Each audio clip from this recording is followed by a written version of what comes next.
Добрый день, друзья! Сегодня будем готовить сочинскую пахлаву. Я ее очень люблю, она получается вкуснейшая, очень ароматная. А глазирую ее медом из собственной пасеки. Мед мы храним вот в таких деревянных бочонках. Крышка плотно закрывается, она тоже деревянная. Внутри каждый бочонок обработан натуральным пчелиным воском. Также на бочонках у нас нанесен лазером логотип нашего канала. А вообще можно сделать абсолютно любой рисунок или надпись, которые вы захотите. Мы заказали сразу несколько разных бочонков, чтобы подарить мед родным и близким в красивом оформлении. Я считаю, что такой подарок можно дарить любому человеку. Бочонки сделаны из цельной липы, только это дерево подходит для хранения меда. Все остальные придают меду горечь и неприятный запах. А сейчас вы видите бочонок на 20 кг, как говорится, для настоящих гурманов. Все контакты производителя бочонков я оставлю в описании под видео. Рекомендую. Ну а мы переходим к приготовлению пахлавы. Для теста соединяем сухие ингредиенты вместе. Муку, ванильный сахар и разрыхлитель. Далее в муку кладем холодное сливочное масло и перетираем его руками в мелкую крошку. Масло я нарезаю для удобства на маленькие кубики.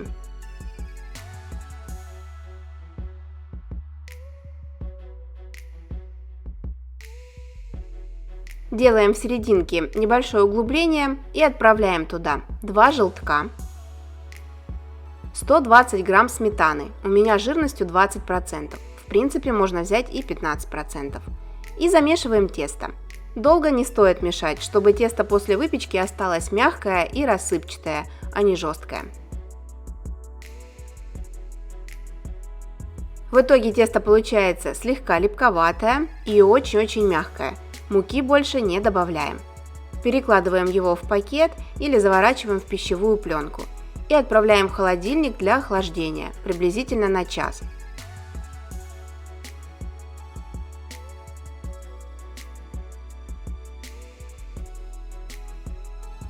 Если нужно, чтобы тесто быстрее охладилось, я его немного раскатываю. Также тесто можно приготовить накануне и сделать пахлаву на следующий день.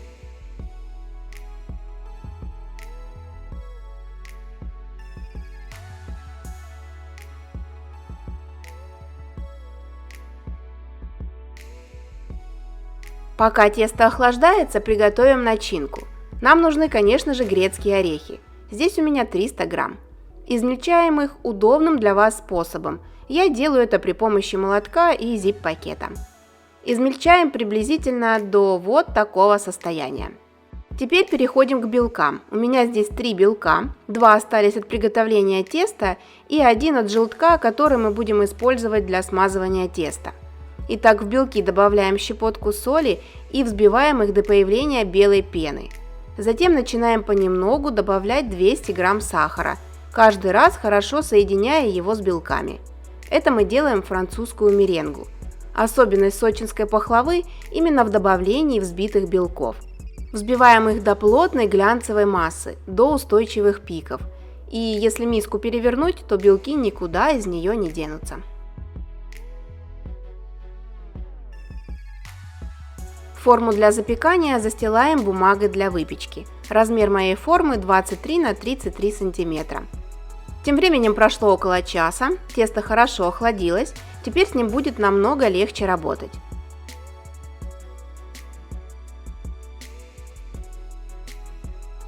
Стол присыпаем мукой, кладем тесто и разделяем его на 3 части.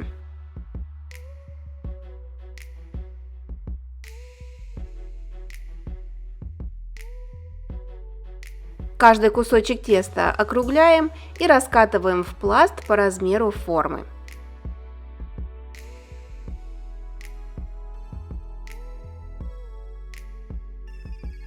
Тесто мягкое и очень легко раскатывается.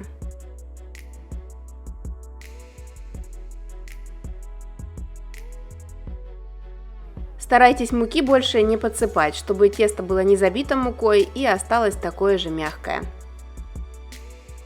Складываем раскатанный пласт пополам и перекладываем в форму.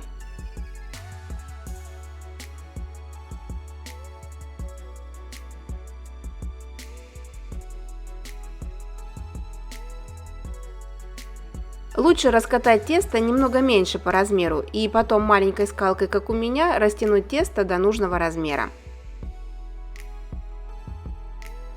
Далее на тесто выкладываем взбитые белки. Делим их на две части и выкладываем первую половину. Распределяем меренгу равномерным слоем.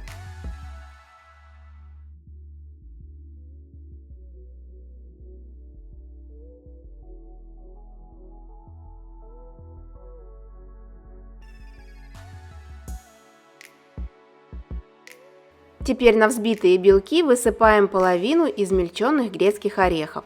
По желанию к орехам можно добавить еще изюм.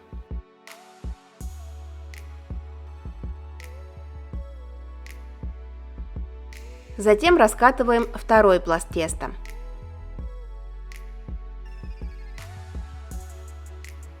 Аккуратно переносим его и кладем на орехи.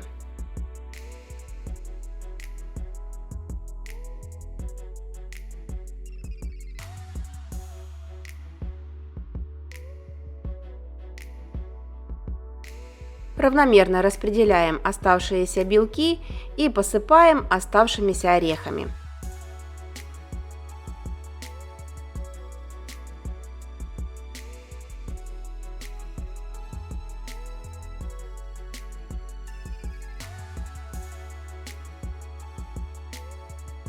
Накрываем последним, третьим пластом теста. Всего у нас получается 2 слоя начинки и 3 слоя теста. Сверху смазываем пахлаву смесью желтка и молока при помощи силиконовой кисти.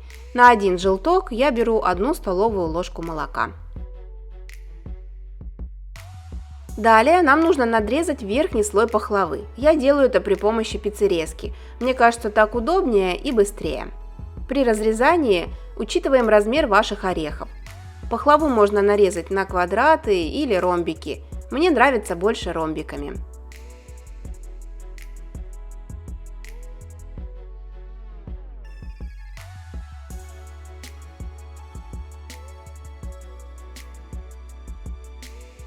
Теперь в намеченные ромбики вставляем по половинке грецкого ореха, немного вдавливая его в тесто.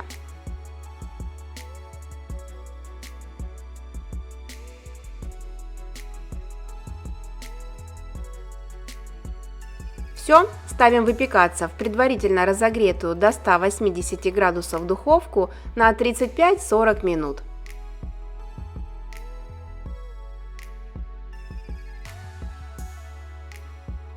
Моя пахлава выпекалась 35 минут.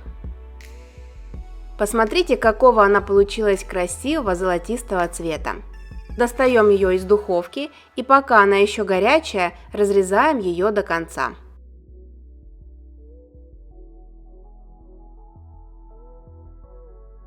Ну а затем покрываем ее медом. Из большого бочонка я отливаю мед вот в такой маленький, который все время стоит у меня на столе. На нем также мы сделали гравировку. У бочонка имеется очень удобная крышечка, и если у вас на столе постоянно будет стоять мед, вы про него не будете забывать. Про пользу меда знает каждый, а в греческой мифологии вообще написано, что липовый мед – это напиток богов, дающий бессмертие. Поэтому готовим с медом как можно больше и едим его просто так. Пахлаву обильно смазываем сверху медом. На такой объем у меня ушло 5 столовых ложек меда. У меня мед жидкий, если у вас он кристаллизовался, то просто слегка нагрейте его на водяной бане до жидкого состояния. Все, даем пахлаве полностью остыть. Вы не представляете, насколько она получается вкусная и ароматная. Рецепт несложный, я думаю, с ним справится каждая хозяйка. Рекомендую от души. Храним пахлаву при комнатной температуре в закрытом контейнере, чтобы она не заветривалась и не сохла. А хранится пахлава целую неделю. Пробуйте, буду рада вашей обратной связи. И если понравился рецепт, поставьте пальчик вверх. До новых встреч! С любовью, Евгения и кулинарный канал «Это просто».